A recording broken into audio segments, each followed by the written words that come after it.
Hi friends, कैसे हैं आप सब। तो एक बार फिर से आपका स्वागत है आपके अपने यूट्यूब चैनल हक आपका। तो फ्रेंड, जैसे कि आप सब जानते हैं, आपके एलटी के पेपर शुरू हो चुके हैं और आज हम एनालाइज कराएंगे आज का पेपर, जो आपके 6 तारीख को हुआ।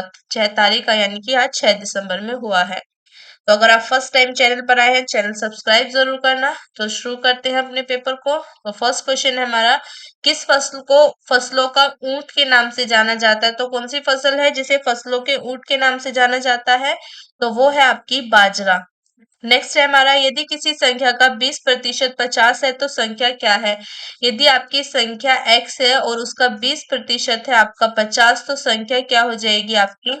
संख्या हो जाएगी आपकी 250। करेक्ट आंसर क्या हो जाएगा आपका? ऑप्शन ए करेक्ट आंसर हो जाएगा। नेक्स्ट है हमारा, अल्ट्रासोनिक तरंगों की आवृत्ति होती है। तो अल्ट्रासोनिक जो तरंगे होती हैं उनकी आवृत्ति होती कितनी होती है आपकी? 20,000 हर्ट्ज से अधिक होती है। नेक्स्ट है हमारा, नेक्स्ट क्वेश्चन है हमारा, सूची 1 को सूची 2 से सुमेलित कीजिए तथा सूचियों के नीचे दिए गए कूट से सही उत्तर का चयन कीजिए। तो सूची 1 में आपकी क्रांति है, दूसरी सूची में उत्पादन है। तो ऐसे क्वेश्चन मैंने आपको कराए थे कि कौन सी क्रांति आपकी किसके उत्पादन से संबंधित है। तो श्वेत क्रांति संबंधित है आपके दुग्ध उत्पादन से, नीली क्रांति मत्स्य उत्पादन से, पीली क्रांति तिलहन से और हरित क्रांति आपके खाद्यान्न से। तो यहाँ पर करेक्ट आंसर हो जाएगा आपका ऑप्शन बी। नेक्स्ट क्वेश्चन क्या है हमारा, किस राजनेता ने बिहार में पिछड़ी जाति यानी कि पिछड़े वर्गों के आरक्षण का मुद्दा सर्वप्रथम जोरों से उठाया था? शरद यादव, लालू प्रसाद यादव, मुलायम सिंह यादव या आपका कर्पूरी ठाकुर? तो ये है आपका यहाँ पर करेक्ट आंसर हो जाएगा option D, Karpoori Thakur. Next question क्या है हमारा, निम्नलिखित में से कौन से राज्य में सर्दी के महीनों में बाढ़ आती है। तो कौन सा राज्य है जहां पर आपके सर्दियों में भी बाढ़ आती है? वो है आपका तमिलनाडु। नेक्स्ट है हमारा, मुंबई में अखिल भारतीय कांग्रेस कमेटी की बैठक कब हुई जिसमें प्रसिद्ध भारत छोड़ो प्रस्ताव स्वीकार किया गया। तो कब हुई थी आपकी वो बैठक? जब जब आपके भारत छोड़ो प्रस्ताव को स्वीकार किया गया था। तो ये हुई थी आपकी 8 अगस्त 1942 में। ओके। नेक्स्ट क्वेश्चन है हमारा, षटभुज विकर्णों की संख्या कितनी है। तो षटभुज में आपके विकर्णों की संख्या कितनी होती है? ये होती है आपकी 9। करेक्ट आंसर हो जाएगा ऑप्शन ए। नेक्स्ट है हमारा, भारत में सर्व शिक्षा अभियान को कब प्रारंभ किया गया था। तो भारत में सर्व शिक्षा अभियान को कब प्रारंभ किया गया था? ये हुआ था आपके सन 2001 में। तो करेक्ट आंसर हो जाएगा ऑप्शन बी। नेक्स्ट क्वेश्चन है हमारा, सूची 1 को सूची 2 से सुमेलित कीजिए तथा सूचियों के नीचे दिए गए कूट से सही उत्तर का चयन कीजिए। तो सूची 1 में आपके दे रखे हैं अनुच्छेद, दूसरी सूची में विषय दे रखे हैं। तो यहाँ पर आपका करेक्ट आंसर क्या हो जाएगा? ऑप्शन ए आपका करेक्ट आंसर हो जाएगा। यहाँ पर जो आपका अनुच्छेद 51 के में आता है आपके मूल कर्तव्य, अनुच्छेद 14 में आता है आपके विधि के समक्ष क्षमता, अनुच्छेद 17 में आपके उपाधियों का अंत आता है और अनुच्छेद 17 में आपके है अस्पृश्यता का अंत। अनुच्छेद 17 में क्या है आपके? अनुच्छेद 17 में है आपका अस्पृश्यता का अंत। ओके। और आपके अनुच्छेद 18 में है आपका उपाधियों का अंत। तो करेक्ट आंसर क्या हो जाएगा यहाँ पर? हमारा ऑप्शन ए करेक्ट आंसर हो जाएगा। नेक्स्ट क्वेश्चन है हमारा, निम्नलिखित में से किस नेता ने स्थानीय स्वायत्त संस्थाओं का विरोध किया था। तो स्थानीय स्वायत्त संस्थाओं का विरोध किया था आपके B.R. अम्बेडकर ने। तो करेक्ट आंसर क्या हो जाएगा आपका? ऑप्शन ए करेक्ट आंसर हो जाएगा। नेक्स्ट है हमारा, भारत में सन 2024 के लोकसभा चुनाव कितने क्षेत्र यानी कि आपके कितने चरणों या फेज में हुए थे। तो ये हुए थे आपके 7 चरणों में। भारत में जो आपके सन 2024 में लोकसभा के चुनाव हुए थे वो आपके हुए थे 7 चरणों में। तो करेक्ट आंसर क्या हो जाएगा? ऑप्शन ए हमारा करेक्ट आंसर हो जाएगा। तो करेक्ट आंसर हो जाएगा हमारा ऑप्शन ए। नेक्स्ट क्वेश्चन देखते हैं। नेक्स्ट क्वेश्चन क्या है हमारा, जून सन 2025 में किस देश ने अपने 2 बच्चों की नीति को समाप्त किया? कौन से देश ने अपने 2 बच्चों की नीतियों को समाप्त किया है? वो है आपका, कौन सा देश है आपका? वियतनाम। करेक्ट आंसर हो जाएगा ऑप्शन बी। नेक्स्ट है हमारा, फतेहपुर सीकरी में सम्राट अकबर द्वारा कौन सी निर्मित कराई गई है। तो कौन सी इमारत निर्मित कराई गई है? रंग महल, हीरा महल, पंच महल या मोती महल? तो फतेहपुर सीकरी में है आपके पंच महल। करेक्ट आंसर हो जाएगा ऑप्शन सी। नेक्स्ट क्या है हमारा, नेक्स्ट क्वेश्चन है, निम्नलिखित अधिनियमों पर विचार कीजिए तथा इन्हें इनके सही कालक्रम अनुसार व्यवस्थित कीजिए। तो फर्स्ट है हमारा चार्टर अधिनियम, फिट इंडिया एक्ट, भारतीय परिषद अधिनियम, रेगुलेटिंग अधिनियम। तो इन्हें इनके कालक्रम अनुसार लगाना है। तो पहले आपका आया था रेगुलेटिंग अधिनियम, उसके बाद आपका पीट इंडिया एक्ट, उसके बाद चार्टर अधिनियम और उसके बाद आपका भारतीय परिषद अधिनियम। तो करेक्ट आंसर हो जाएगा यहाँ पर हमारा ऑप्शन बी।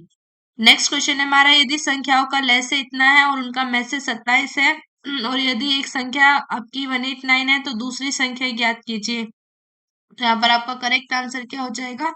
ऑप्शन डी आपका करेक्ट आंसर हो जाएगा।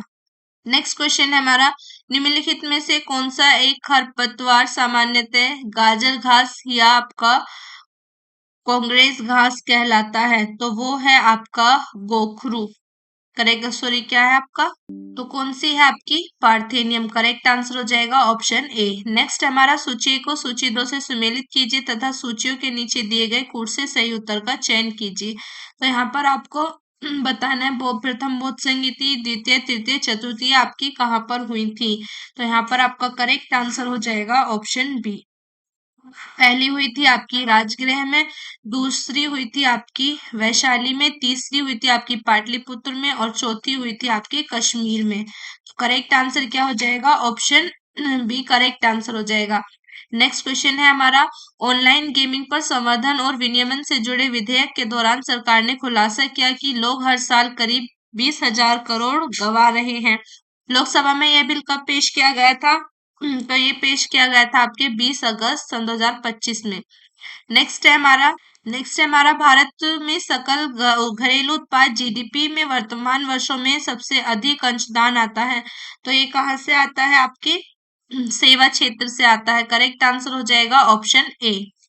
नेक्स्ट क्वेश्चन है हम नेक्स्ट क्वेश्चन है हमारा, इनमें से कौन सी धातु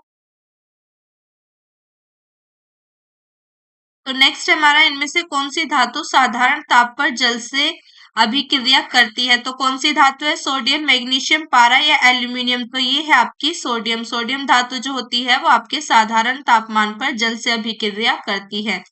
नेक्स्ट क्वेश्चन है हमारा, सूची एक को सूची 2 से सुमेलित कीजिए तथा सूचियों के नीचे दिए गए कोड का उपयोग कर सही उत्तर का चयन कीजिए। तो यहाँ पर आपको एक तरफ जनजाति दे रखी है, दूसरी तरफ उनकी अवस्थिति दे रखी है। तो आपको बताना है कि कौन सी जनजाति आपके कहाँ पर रहती है। तो यहाँ पर आपका इस क्वेश्चन का करेक्ट आंसर हो जाएगा ऑप्शन ए। करेक्ट आंसर क्या हो जाएगा यहाँ पर हमारा? ऑप्शन ए करेक्ट आंसर हो जाएगा। ऑप्शन ए हमारा करेक्ट आंसर हो गया यहाँ पर।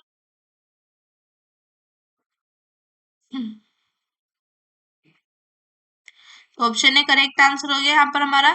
नेक्स्ट क्वेश्चन हमारा, डूरंड कप किस खेल से संबंधित है? तो डूरंड कप आपका किस खेल से संबंधित है? तो ये संबंधित है आपके फुटबॉल से। किससे संबंधित है डूरंड कप आपका? डूरंड कप संबंधित है फुटबॉल से। नेक्स्ट क्वेश्चन है हमारा, नीचे दी गई फसलों में से कौन सी मोटा अनाज नहीं है? तो कौन सी फसल है जो आपकी मोटा अनाज नहीं है? तो यहाँ पर आपका करेक्ट आंसर हो जाएगा, मोटा अनाज कौन सी फसल नहीं है? ये है आपका गेहूं। गेहूं जो है ये आपकी मोटा अनाज नहीं है। तो करेक्ट आंसर क्या हो जाएगा? ऑप्शन बी आपका करेक्ट आंसर हो जाएगा। नेक्स्ट क्वेश्चन है हमारा, ऊंट का कुबड़ बना होता है। जो ऊंट का कुबड़ होता है वो आपका किसका बना होता है? कोलेजन तंतुओं का, कार्टिलेज का, वसा उत्तक का या आपके लिम्फ का? तो ऊंट का जो कुबड़ होता है वो बना होता है आपके वसा उत्तक का। तो आपका ऊंट का कुबड़ किसका बना होता है? वसा उत्तक का बना होता है। तो ऑप्शन सी हमारा यहाँ पर करेक्ट आंसर हो जाएगा। ठीक है, ऑप्शन सी हमारा करेक्ट आंसर हो जाएगा। नेक्स्ट है हमारा, प्रसिद्ध दूध सागर प्रपात किस नदी पर स्थित है? तो ये आपके कौन सी नदी पर स्थित है प्रसिद्ध दूध सागर प्रपात? ये आपकी मंडोवी नदी पर स्थित है। कौन सी नदी पर स्थित है?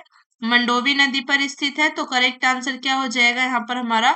ऑप्शन बी करेक्ट आंसर हो जाएगा। प्रसिद्ध दूध सागर प्रपात आपके कहाँ पर स्थित है? मंडोवी नदी पर स्थित है। तो नेक्स्ट क्वेश्चन है हमारा, सूची एक को सूची 2 से सुमेलित कीजिए तथा सूचियों के नीचे दिए गए कोड से सही उत्तर का चयन कीजिए। तो सूची एक में आपकी योजना का नाम दे रखा है, दूसरी सूची में उद्देश्य दे रखा है। तो यहाँ पर हमारा करेक्ट आंसर क्या हो जाएगा? ऑप्शन डी हमारा करेक्ट आंसर हो जाएगा। करेक्ट आंसर क्या हो जाएगा यहाँ पर हमारा? ऑप्शन डी हमारा हो जाएगा correct answer. Okay, option D correct answer हो जाएगा। नेक्स्ट क्वेश्चन देखते हैं। नेक्स्ट क्वेश्चन है हमारा, निम्नलिखित में से किस आधार पर जैव विविधता हॉटस्पॉट परिभाषित किए जाते हैं? तो किस आधार पर किए जाते हैं? आपके सभी जीवधारी, वनस्पति, जंतु या फसलों की विविधता। तो ये किए जाते हैं आपके वनस्पति के आधार पर। तो यहाँ पर आपका करेक्ट आंसर क्या हो जाएगा? ऑप्शन बी आपका करेक्ट आंसर हो जाएगा। नेक्स्ट है हमारा जैव विविधता शब्द का प्रयोग सर्वप्रथम किसने किया था? तो जैव विविधता शब्द का प्रयोग सर्वप्रथम किसने किया था? ये क्या था? आपके वोल्टर जी रोसेन ने। तो यहाँ पर आपका करेक्ट आंसर क्या हो जाएगा? ऑप्शन डी हो जाएगा। नेक्स्ट है हमारा किसी व्यक्ति की स्वतंत्रता को सुरक्षित रखने के लिए उच्च न्यायालय द्वारा निम्नलिखित में से कौन सी रीत आपके जारी की जा सकती है?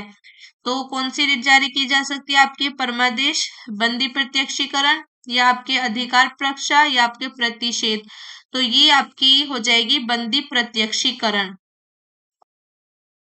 तो कौन सी हो जाएगी यहाँ पर आपकी? बंदी प्रत्यक्षीकरण करेक्ट आंसर हो जाएगा यहाँ पर आपका ऑप्शन बी। तो यहाँ पर हमारा पेपर एनालाइज हो गया। तो मिलते हैं नेक्स्ट क्लास में, तब तक के लिए बाय बाय।